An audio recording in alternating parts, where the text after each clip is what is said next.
s'apprête à traire ses vaches. Alors là, je suis en train de nettoyer le crayon, parce qu'elles ont dormi toute la nuit sur la paille. Ensuite, on tire les premiers jets et on branche le crayon de notre vache. Et Denis, t'es toute seule? Oui, je suis toute seule installée sur l'exploitation. Et la traite, c'est combien de fois par jour? 2 fois par jour. Et une fabrication donc tout de suite après la traite. Et aujourd'hui, Stéphane, technicien au syndicat interprofessionnel du reblochon, vient analyser sa technique de fabrication des reblochons de A à Z. Ils sont 4 techniciens pour près de 130 fromageries en reblochon fermier et laitier et ils effectuent 965 visites à l'année. Mais avant tout, on enfile une tenue. Et je ne déroge pas à la règle. Oh voilà. 215 litres de lait. Que Stéphane va analyser grâce à ses outils. Le matériel dont on a besoin pour faire le suivi, un pH mètre, des thermomètres. C'est la base du matériel pour un technicien. Et c'est parti. C'est un peu stressant quand un technicien vient ou pas? Non, ça va, mais on est content de le voir, mais on change forcément des petites habitudes. La première étape, quand on arrive, on prend la température du lait. Le lait est autour de 33-34 degrés. Le lait est à la bonne température. Stéphane va maintenant prendre un échantillon de ce lait. Et cet échantillon, il va servir à quoi? Alors pour plusieurs choses, on a des analyses chimiques et des analyses bactériologiques. Pas mal de germes qui sont recherchés. Ah, j'ai de la buée. On verra un petit peu ici. La fabrication est également contrôlée. Noémie verse la présure, ce qui va donner une texture de gel au lait. On appelle ça le temps de prise. Et ensuite, le gel sera fermé, donc on a comme un gros yaourt. Et c'est à ce moment-là qu'on va commencer à travailler le gel. Je vais mettre ton minuteur. C'est bon. vrai. On voit qu'effectivement, vous avez l'habitude que Stéphane vienne. Oui, bien sûr. Depuis le début, ils m'ont beaucoup soutenu pour que je puisse faire du reblochon à Beaugène.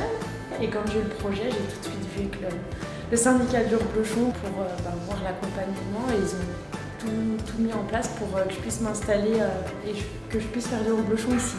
J'avais pas eu Stéphane, voilà quoi. Ça aurait mis beaucoup plus de temps, voire pas abouti. Le travail du technicien, c'est de faire des analyses de lait sur les températures, l'acidité des fromages, le croûtage. On juge s'il y a des trous d'ouverture, on appelle ça de l'ouverture. Il peut y avoir des trous de fermentation qui peuvent se faire, c'est un défaut sur le reblochon. Et tout est retranscrit sur cette fiche. Faire qu'on aille plus vite pour régler des problèmes, à la fois des défauts technologiques, mais aussi des problèmes sanitaires. L'apport de levure dans le lait est important.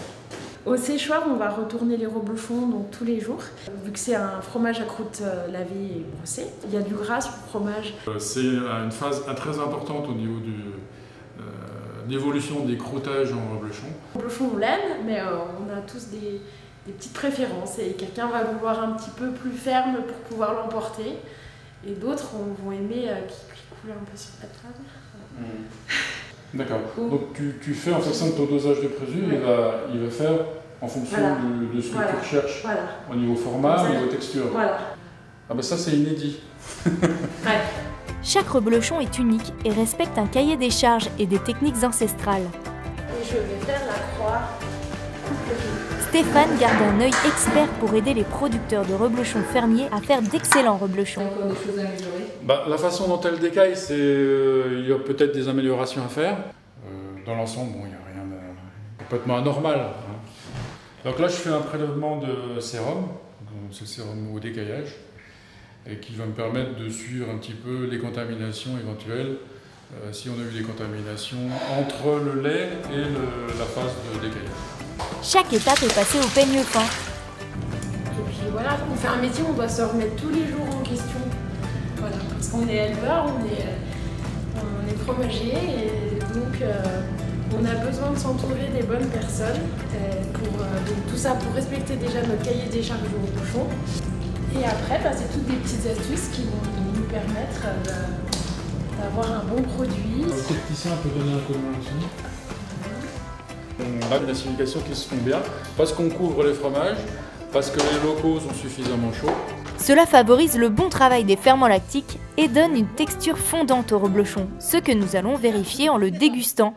Verdict ? C'est vrai que pour 3 semaines, il a une belle pâte. Il a une belle pâte. Il a un fromage dont la pâte bombe.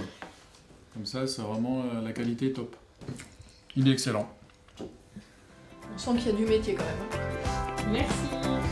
Il est désormais temps de rapporter tous les échantillons au laboratoire du syndicat du reblochon. Noémie obtiendra ses résultats d'ici quelques jours. Stéphane, merci beaucoup. De rien, content d'avoir passé cette matinée avec toi. Ouais, j'ai appris plein de choses en tout cas. De rien.